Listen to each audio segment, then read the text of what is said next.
Komið öll sæl og blessuð og velkomin í Góðráð Bíkó. Í dag ætlum við að sýna ykkur einfalda leiðir til að viðhalda pallinum.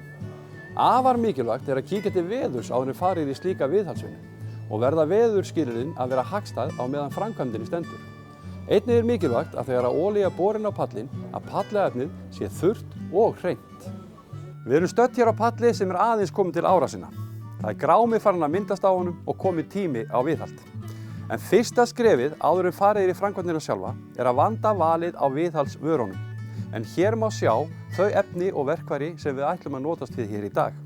Við mælum með því að lesa alla leiðbeiningar gaumgæfilega þar sem efnin geta verið misjöfn. Þá hefjumst við handa. Gott er að byrja að taka vel til á pallinu, færa alla óæskilega hluti af honum, sópa hann vel þannig að auðveldur að sé að athafna sig. Því næst er borin viðarhreinsir á pallinn og beðið örlitla stund á meðan efnin er að virka.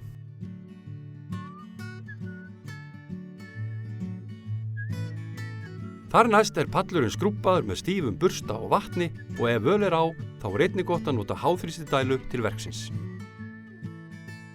Ef óhreinindin eru mikil á pallinum, er gott að nota sérhannaðan stífan vírbusta til verksins. Og ekki gleyma að skola pallinn.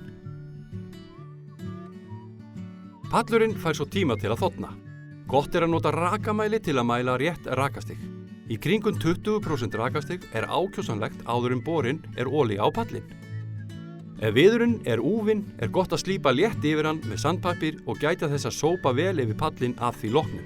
Mikilvægt er að vanda vel til verksins þar sem ójöfn slípun getur valdið litamun. Að endingu er borin viðarolía á allan flötinn. Hér skiptir mestu máli að bera jafnt yfir allan flötinn og varast að pollar eða taumar myndast.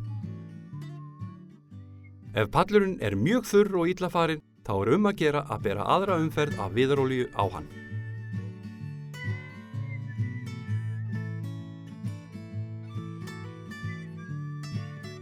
Hér má sjá nokkrar mismunandi aðferðir við að bera á pallinn.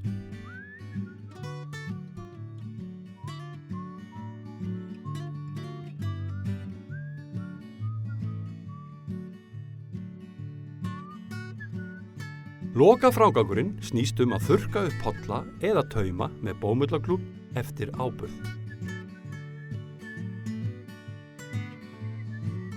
Voilà! Hér má sjá afrakstur dagsins. Pallurinn í olíuborinn hreinn og fínn fyrir sumarið. Bíkó mælir með fyrir viðhaldið á pallinum. Vinnuhönskum, sópum, viðarskóla, burstum, þrýstikút, sandpapír, slípibretti, góðum penslum,